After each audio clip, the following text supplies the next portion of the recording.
My father used to characterize me as one of God's delicate children. Delicate is Southern code for gay. He'd say, you get that from your mom's side of the family.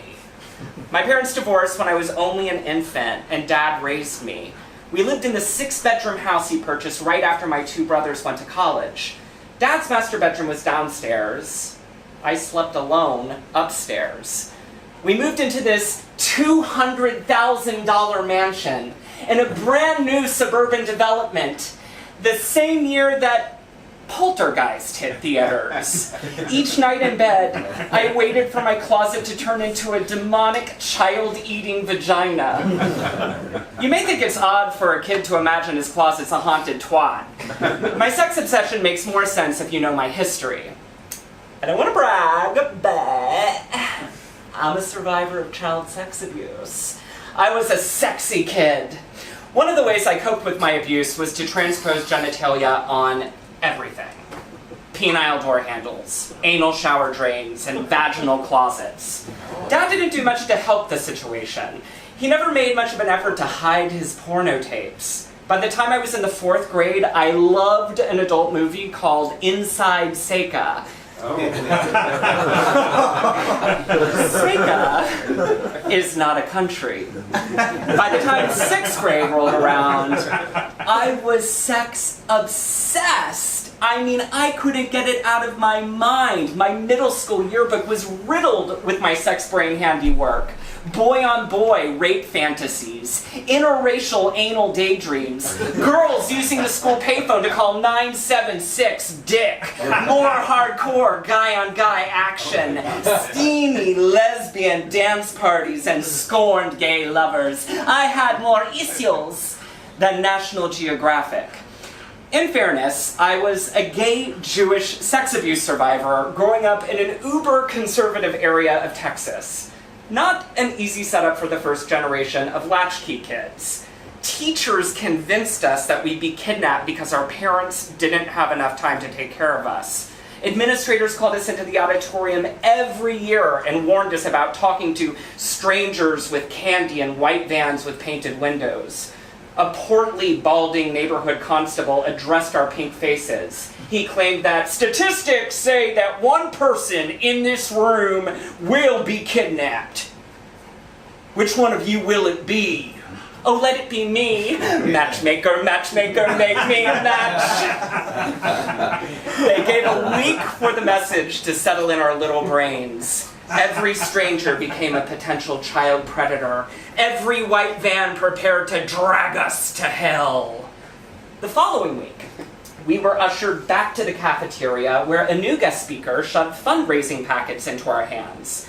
He urged us to go door to door selling wrapping paper to the same strangers who, only a week ago, might kidnap and kill us.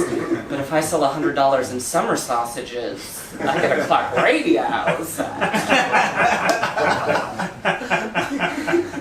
The irony is that both men who molested me did so in the shards of suburban stucco I called home. No white vans, no scary strangers with one-eyed stares. One of my abusers is my mother's other son, Randy. The year is 1982.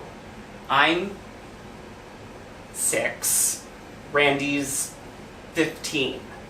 Dad just dropped me off at my mother's house for my monthly tear-filled visit. That makes staying with my mom sound like I'm getting my period. I'm not. I didn't get my period until I was 13, then boom, pregnant by 14. Another teenage statistic. Reproduction. Oh, he's proud of what he's done. Grease 2 flickers on the tube television in Randy's room. Midway through the movie, he digs through his closet and locates an oblong object that vibrates after he plugs it into the wall. As instructed, I unbutton my Oshkosh jeans and pull them to my knees.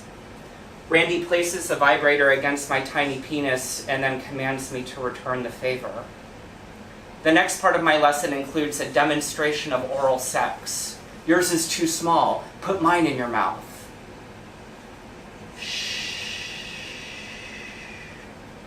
Hush, my darling. don't you cry, quiet angel, forget their lies.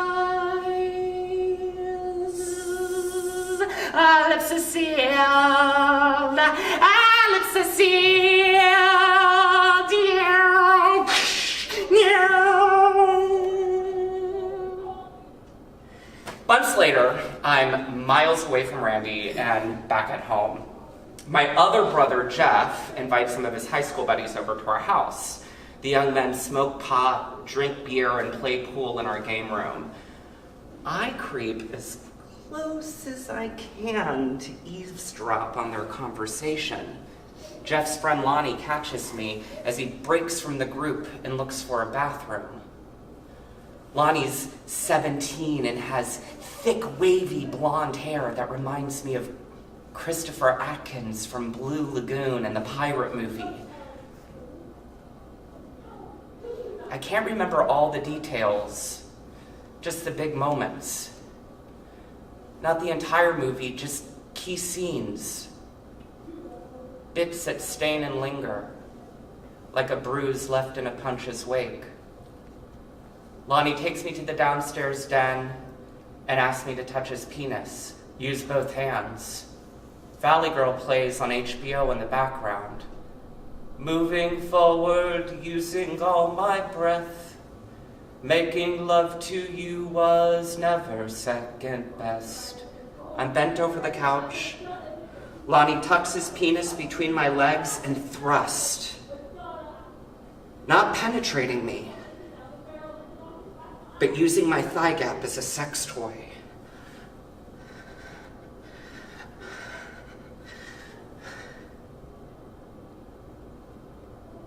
Awkward. Let's do word problem. Who doesn't love a word problem? 36 years after the promiscuous age of 6, I'm 42, and I haven't had sex in 5 years. Word, that's a problem. I am plugged into a smartphone collective consciousness. Grindr, a gay dating app, is Mother Brain, a way to connect. Nobody ask any questions. Everyone jump into the meat grinder. My name is Ryan, R-I-U-N. No faps, no femmes, no Asians, no blacks, no trolls, nobody over the age of 25, and absolutely, positively, no condoms for this cow B-O-I. Let's party. Ugh. App dating is a demoralizing experience. I call men on Grindr grinders because they slowly grind away at my love optimism. Before even saying hello, grinders have asked about my sexy shit pussy and volunteered to be my human toilet.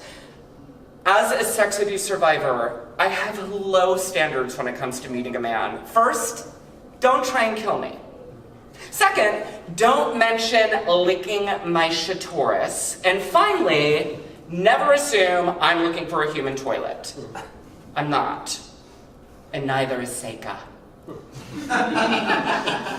I sometimes feel like abuse killed my sexual side.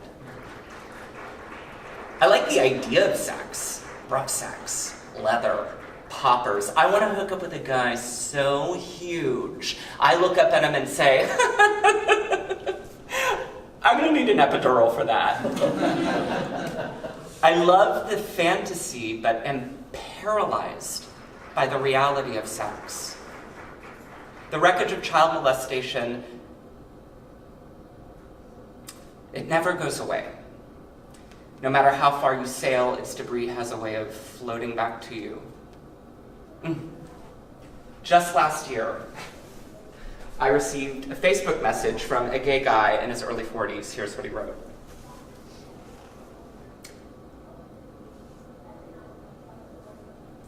I live in Houston, and 3 months ago, I met a man named Randy on Grindr.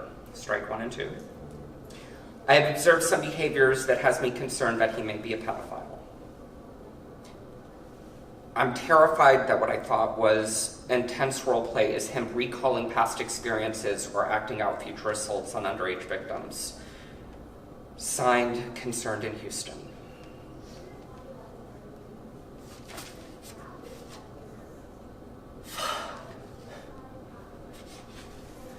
I haven't seen my brother in over 20 years, but this email brings me right back to the agony, the grief of the 6-year-old inside me. The bullied and abused boy I want so badly to protect. But you know what? I may need to let go of him in order to get a hold of myself, to plant my feet in the fertile soil of 42 and grow past my past, because I'm not a kid anymore, and I am proud of the man I've become. And you know something? I think the 6-year-old would be too.